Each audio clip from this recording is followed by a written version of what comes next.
अब बेटा ये क्वेश्चन यहाँ पे इलिप्स का क्वेश्चन है। इस क्वेश्चन में क्या दिया हुआ है, length of the minor axis of N ellipse. वो इलिप्स आप लोग जानते हो, इलिप्स ऐसा होता है।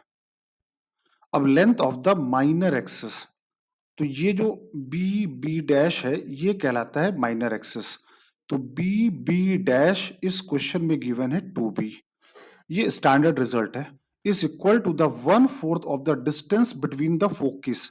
तो ये एक ये फोकस हुआ एस, एक ये फोकस हुआ S dash. Distance between the focus होता है S S dash equal to 2AE।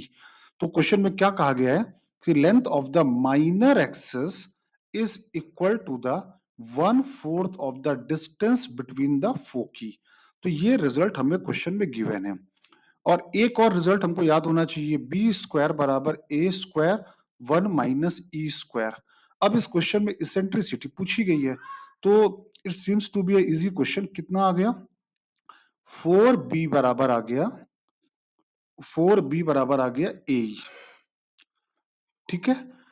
अब यहां से या अब एक रिलेशन हमारे पास कौन सा है, बी स्क्वायर बराबर ए स्क्वायर 1 - E²।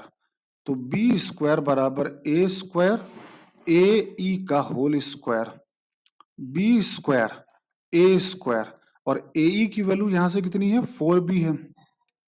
तो कितना आ गया, 16b²। करेक्ट है।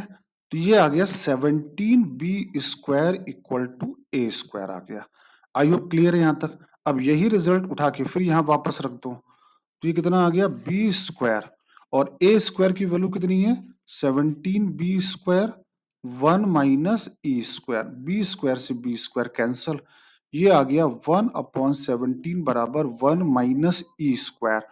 तो ई स्क्वायर बराबर आया 1 - 1/17 या 16/17, या ई की वैल्यू आ गई 4/√17। ये आंसर हो गया। तो सिंपल ये रिलेशन के बीच का सवाल था।